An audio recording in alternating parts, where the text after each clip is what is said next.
Welcome, Terry. I'm so happy to have you here, and thank you so much for jumping on this call. And I am very excited to hear your story.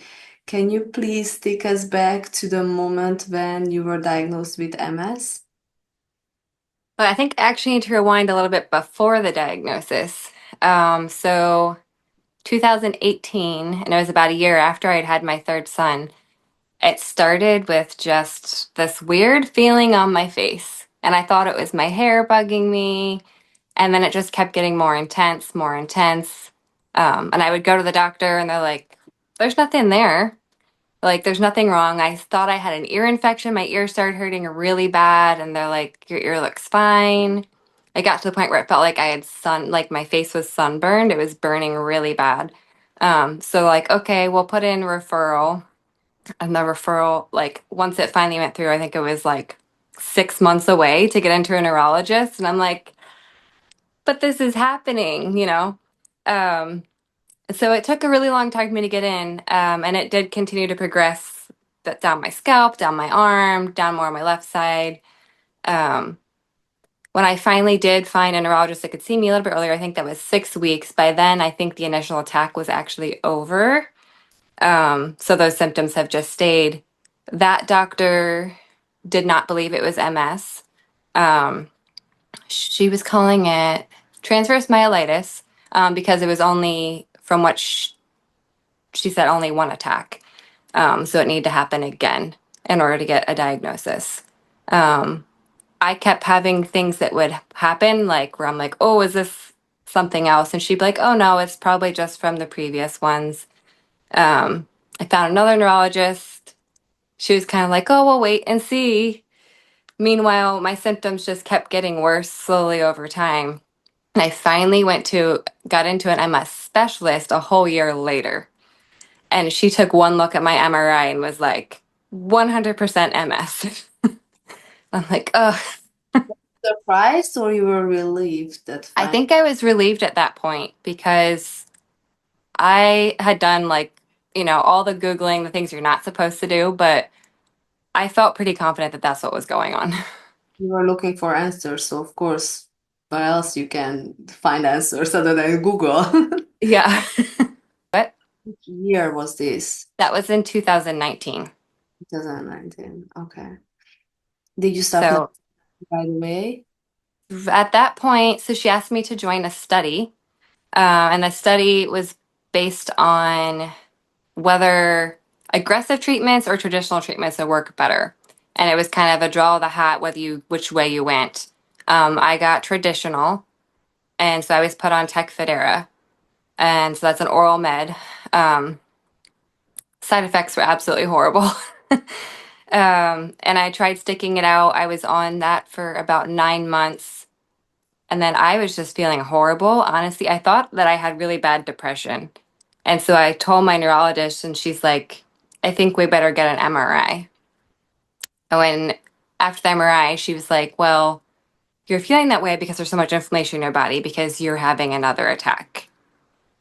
So at that point, and they didn't tell me at that point, I had 10 new lesions on my brain.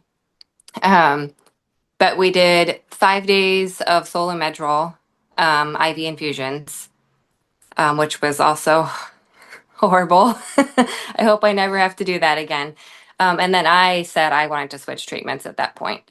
So once my MRI was stable, after that, I went on to Tysabri, and I've been on Tysabri since. So since I think I was able to start it in June of 2020. And so I've been on Tysabri since then, and I have been stable. So Amazing. And that's a 6 week infusion. yes, so you can do it every 4 to 6. I started at 4 weeks, and then we have moved it to 6 weeks because it helps to lower the risk of the side effects that can happen. Do you have what kind of side effects do you have? So right now, I actually don't have a lot of side effects from it. Sometimes I'll get a headache. I'll feel a little bit tired after my infusion. Occasionally, I get achy, but usually I tolerate it really well. But with any of those meds, I'm sure you know, there are scary side effects that can happen if Mhm. you're on them. So with this particular one, I don't remember what all it stands for, but PML, and it's a a rare brain infection that can happen. So that one's scary, super scary. But they do blood work every other infusion just to check my levels for that. So That was the number one reason that there was high chance that I'm gonna get that because JC virus. UC virus, so I didn't start Tysabri, but that was the number one recommendation. It's so hard to make this decision, and I'm surprised that originally they didn't even let you choose. They just put you in one of these study groups. Well, I mean, I did agree to go in the study group because I thought when I first got diagnosed, I was like, well, if this study helps other people, Yes. I want to do it. Looking back, I really wish I probably would have gone to a more aggressive treatment originally, but it's, it is what it is. Yes. Everything happens for a reason, so it's Yep. probably for the best anyway. Did you Yeah. change anything since your diagnosis? Lifestyle, diet? Lots. And I don't think I would be doing as well as I am right now if I didn't change all of these things. And it has been a very long process of trying to figure out what makes me feel worse and what makes me feel better. I feel like my number one enemy is sugar. Um, I try to eliminate sugar as much as possible. Um, Alcohol, I don't drink any alcohol either. Anything that I find is inflammatory to my body, I have cut out. I haven't completely eliminated gluten, but I limit it. So occasionally I will have a cheat meal that has gluten because I'm like, oh, I want the good pasta, or, exercise. So it's diet and exercise are really like the two ways that I am managing. If I don't exercise, I feel like my fatigue is 100 times worse. Isn't that interesting? Most people, when they are fatigued, the last thing they want to do is exercise. Definitely. And I don't, and a lot of days I don't want to, but I heard somebody say once, if you stop moving, you'll stop moving. And I think it's totally true. I mean, I feel like even when I get sick and you have to rest with those times you need to let your body recover, it's so much harder to get moving again after that. And so I really have to push through to get back into that movement every day. And right now, I am trying to, no matter what, every day, if I don't feel good, just do some light yoga or just walk on the treadmill, just do something so that I'm moving. And I think for me, it helps a ton. And right after you finish the exercise, you feel much better, right? Yeah, most of the time. Sometimes I will say I have a habit of overdoing it a little bit sometimes. But it's balance. Yes. I always want to be working towards getting stronger and doing more. So I challenge myself. Mhm. Did you do a lot of research after your diagnosis, trying to figure out what would be the best way to go? I did, and I feel like we're fortunate in today's world where we have Instagram and things like that, so we can see what other people are doing or saying and kind of try out different things that other people are trying out. And so, yeah, some of the bigger influencers out there, you look and see what they're even like you mentioned, Walls, her protocols. Um, yeah, just looking at other people's experiences and trying to implement what you can and seeing what works because all of us are different. But Yes. Do you have like a daily routine that you follow? How old are your children? so my kids are 7, 12, and 14. I have three boys and I homeschool all of them. Oh So, my, so my days can be a bit for hectic. them. I would say good Yeah. for you, but I am saying good for them.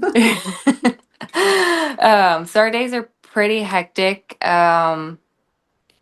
We try to stay to somewhat of a routine, but I guess as part of the plus side is with homeschooling, we don't have to be super strict on our routine because some days my brain fog is that bad where I'm like, oh, we're not going to get that much done today. We'll do a little bit of this and then we're going to go do that.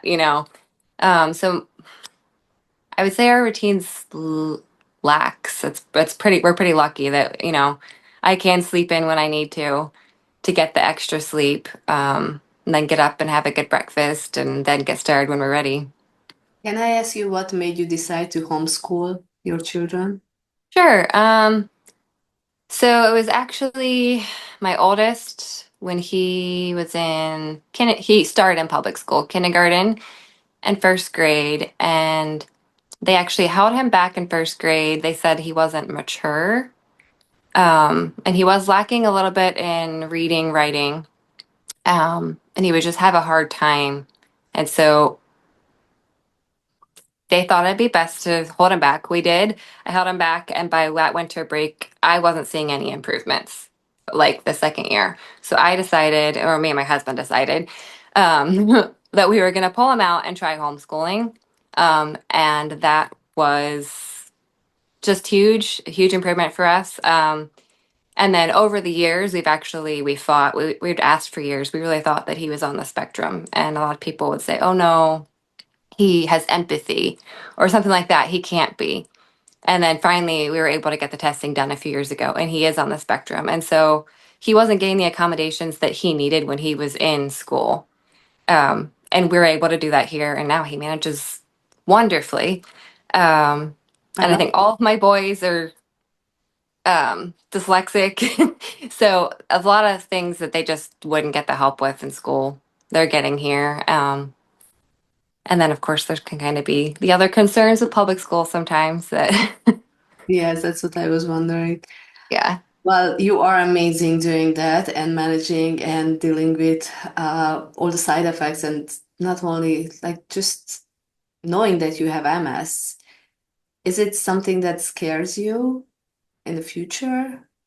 uh, I try not to let my mind go there because I think anytime somebody hears MS, that's their brain goes to the wheelchair. Um, and so, yeah, I mean, I think, and everybody has that fear of losing their mobility, but I try to just stay positive and hope that, right now the medications are working for me. And if I'm honest, I would love to not be on them, but I'm scared to get off of them at this point just because I was having more attacks before. Um, so I think, this is working for me. If I can stay active and I can stay strong, I have to keep a positive mindset. Like, and I tell myself, I'm going to be old and I'm still going to be going on hikes and I'm going to do the things that I want to do. Because I really believe if you start believing that you're going to be disabled, I feel like you'll become disabled. So true. I believe that too. And Yeah. not only that, if you believe that you're gonna heal, I believe you're going to heal. Yeah. Mm. And I go back and forth when I say disabled. I mean, technically, I am disabled, but I have a hard time ever even saying that. Well, yes, but Yeah.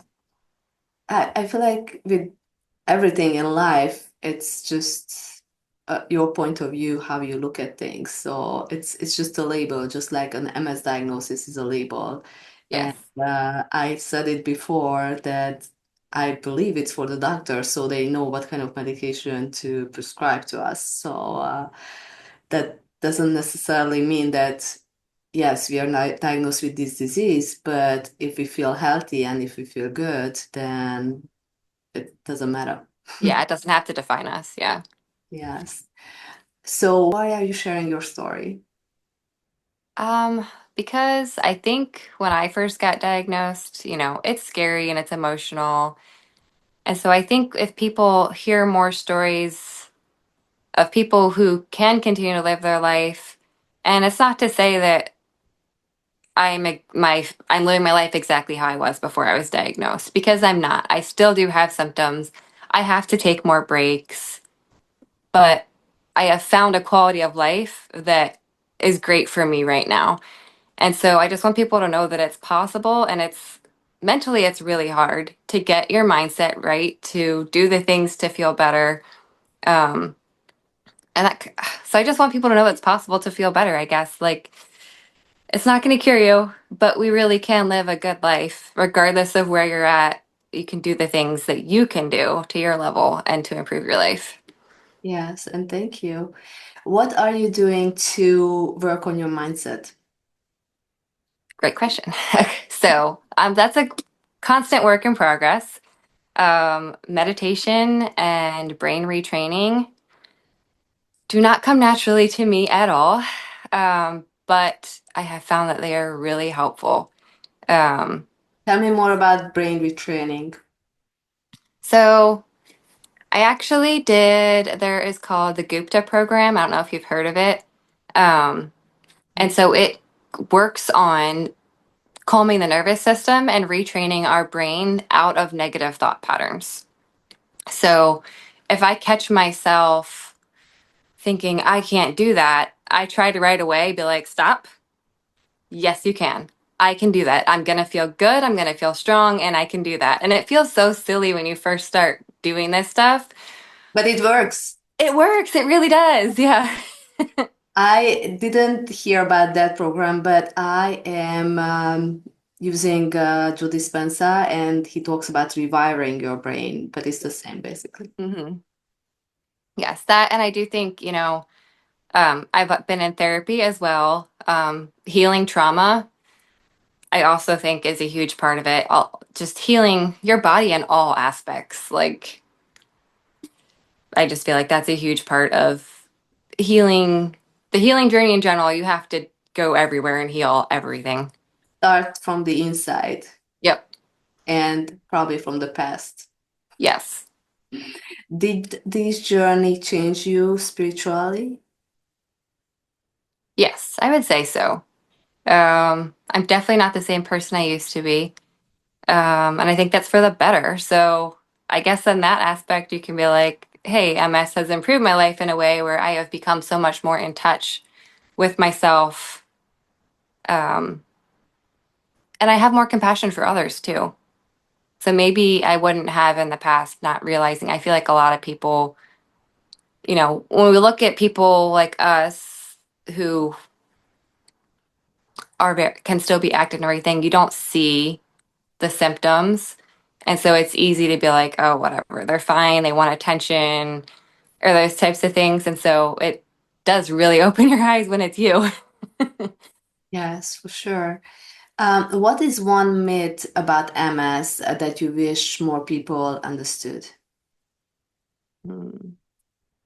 One myth. I feel like it kind of just goes back to that the MS means you're going to become completely immobilized or, it's always where it's always where it goes. Oh, I know somebody who this is their story and it's always a much more difficult path. And it's not like that for everybody. Everybody's symptoms are different. And even when you can't see the things that are going on, just that it's happening. Um, oh gosh, I feel like I'm kind of wandering on this, but yeah, just that it's different for everybody. So everybody they immediately thinks it's the wheelchair, and it's not always that. It's different for everybody. Yes. Do you know a lot of people with MS, or have you met a lot of people since your diagnosis? I have met a few other people. One of the people I actually met on Instagram, her and I started texting, and then I don't know if you know the app Marco Polo. We started Marco Poloing. So she lives in Utah. I live in Washington. And then a couple years ago, her and I were talking, and I was like, "So, would you be crazy enough to like? I really want to go to this Pink concert. We both loved Pink. Like, would you be crazy enough to fly to San Diego and meet me there and go to the concert together?" And she's like, "Heck yeah, I would." And so we did, and we've become out like best friends over meeting on Instagram over MS. How So amazing is that? I always yeah, yeah. So yeah, that's really cool. Did you join any MS groups or any supporting communities? I did not actually. What was the reason behind that? I don't know. Like I mean, I did like there's Facebook groups on that I like. I would join those, but I'd never really engage. I'd kind of just read. I feel like there's a lot of negativity that I would see in those groups, and so at times I will leave them too because I just don't want to read all the negative. I think I tend to not be super social. I can be, but I can also be kind of reclusive, and so that's probably more the reason that I didn't. Yes, I completely understand that. Probably 2 weeks after my diagnosis, I went to one of these events and I was so sad leaving the place. I promised myself that I don't, it's not like I don't belong there. I do not want to belong there. And I think that was the last MS event I went to. I am fully supporting the message and everything. It's just not for me. Yeah, it can definitely be hard, even if you just go to like the MS center and seeing some of like what it can progress to. It can be hard. Yeah. And originally, in the beginning, I was one of like, it's not like I was judgmental, but I was more like, why don't you do this? Everybody who is living a healthy life with MS talking about diet change and all these things. But then I realized like you have to meet people where they are at that moment, and it's hmm hard for some people to change. It is. They have to want, I feel like you have to just want the change enough to make those changes. I mean, they're hard. Getting rid of, I feel like way back when I first started getting rid of sugar, that was really hard for me. Now, I don't even want like the sugary desserts. I'm like, oh, that's too sweet. Yeah, But I've originally. also learned to bake, with coconut palm sugar or monk fruit sugar. And I don't do that a ton, but that's for the treats, and they taste just as good. And you don't crave it anymore. Once you stop eating, you don't crave it anymore. How Yeah, you don't. It's kind of crazy to like once you really go down the rabbit hole of everything with sugar and the addiction and what it does to your body. do you still cook with gluten or you left that out as well? We usually do gluten-free meals, yeah. I Oh, will say, so I've gone down the sourdough journey. Um, and so I loved making my sourdough and I do well with that, so I do eat sourdough bread. But I know some people do. I can't. It gives me major brain fog. oh, Yes. yeah. So what else do you want to share when it comes to diet change that made a huge difference for you? Or what kind of Well, recommendations clean. I somebody mean, to if change? you look up what foods are inflammatory, I think those are what you need to avoid in eating clean foods. And I think people's opinions will vary on what you should eat and what you shouldn't eat. I don't do seed oils. Is there a specific diet you are following or just There's not. I have a really hard time sticking to, so I just try to eat clean. I don't do the fried food, the seed oils. I don't do the sugar. Um, don't do alcohol. what about dairy? Okay, so that's a good one. I have a hard time getting rid of dairy completely because, like many people, I love cheese, I love butter. So I have kept, for having tacos, I have cheese on my taco. And I cook with butter. Um, but I have found if I drink milk, like say I have a protein shake and I want to make it with milk, I do not feel good afterwards. So I've pretty much stopped drinking milk. Um, I feel like if I cook with it, it doesn't really seem to bother me as much, but I've definitely limited my dairy. Even Greek yogurt, I don't feel good after eating that. So yeah, I limit the dairy. I haven't gotten rid of it completely because I love it. But it's so interesting how you can actually test it out on your body if you have any symptoms after eating it. Yes. Yeah. And so that's one of those things too. It's like I know sometimes, if we want to have pizza, I'm not going to feel good after I eat this, but sometimes you just eat it because you're like, okay, tomorrow's going to be a rough day, but it was worth it for this right now. So your family is on board with these new dietary restrictions, I would say. Yeah, they are. And actually, so my youngest, we never got a true diagnosis. It was a possible focal seizures that he was having. Um, and so when that started happening with him, we immediately kind of jumped on his diet too. Like, because my kids already were limited in sugar because I don't do it, but I didn't want to completely be like, you can't have any sugar. Like, they're kids. But we've had to cut sugar out pretty much from his diet.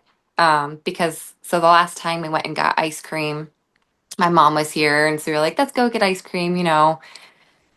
The whole week afterwards, my son had episodes every day.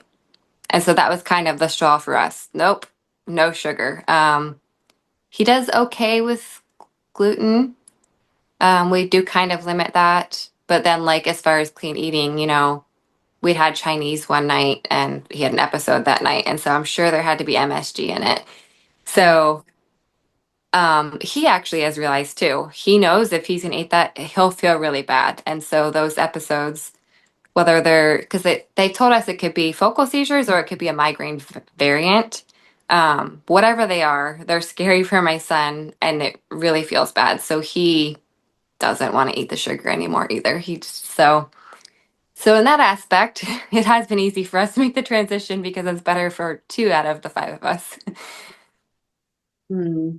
It's so interesting because one reason that I kind of want to homeschool my children is because of the food they are eating in school. Oh yeah. That's And then it's really like, understand. and it's like when there's if there's somebody's birthday too, the Yes, dyes and the sugars and the yeah. I am one of the moms who goes around with the plate and take off all the icing and everything. And I was actually thinking bringing my own cake to somebody's birthday party. Yes, so I will for my youngest because we know that it's going to cause him to have seizures or whatever they are afterwards. So I will bring him his own dessert if we go places because otherwise he can't eat anything. So I have become, and I used to roll my eyes at the moms like me, like, oh, seriously, let your kid. I'm Yeah, that mom now. I am. this is where it comes judging. You cannot judge anybody. Yeah, yep. And it's been a lesson, right? Because I did used to kind of like, oh, come on. But now I am that mom. And I would say, you know, regardless of my stuff, I and my boys, I see the behavior changes if they're having sugar, if they're having dyes, especially the dyes. Oh man, we see huge changes in behavior in my house. Yes. So I wanted to ask you, what message do you have for somebody who is newly diagnosed? Don't let it consume you, um, which is hard. Fight all of the negative thoughts that come into your head and turn them around and turn it positive and tell yourself positive thoughts. And you won't believe it at first, but just keep telling yourself those positive thoughts. Tell yourself that you can do it. Move your body in whatever way you can do it, and then just keep moving. And yeah, I feel like I just don't let MS win. Like, there's some things that are out of our control, but control what you can. Yes, that's beautiful. Is there anything else you would like to share Let's see. that you learned throughout these years and it was life-changing? I'm trying to think. I did write, I'm like, I wrote myself notes because I knew I was gonna like be scatterbrained. So I was looking to see if there's anything we didn't talk about. My big thing was yoga, exercise, healing.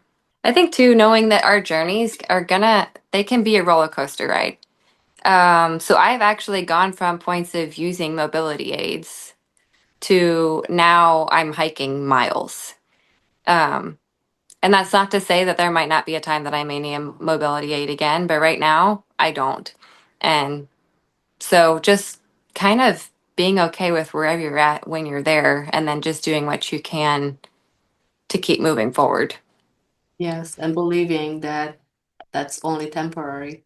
Yes, definitely. I mean, because we still have bad days. One of my biggest, I would say, issues that causes flare is stress. And I mean, you can help reduce your stress, but it's just life. There's going to be stress. So it's keeping in mind too. I think I used to get in a pattern of you'd be stressed, my symptoms would flare, then I'd be like, oh, I feel horrible. And I'd be telling myself how bad I feel. And then I'd start questioning, am I having a relapse? So then you start stressing over that. Versus now I've been able to change my mindset to, okay, I'm not feeling good. Well, I'm stressed and I know that this is going to cause things to feel worse. And then just remind myself, okay, tomorrow's going to be a better day. let's do what I can to help manage the stress. Tomorrow is going to be better, and it might not be perfect, but each day it's going to get better. And just reminding yourself that it's just a dip and you can get back out of it. Do you think because of this brain retraining, this is why number one wanted to share your story, and number two, this is why you're feeling more positive, more optimistic, better? Definitely why I'm feeling more positive and optimistic. Um, there has been a positive shift in my mood for sure. As for sharing my journey, I feel like I wanted to from the beginning. So I have been trying to share from the beginning because I feel like if I can help even just one person, then at least there's something out of there's something more positive coming from my experience.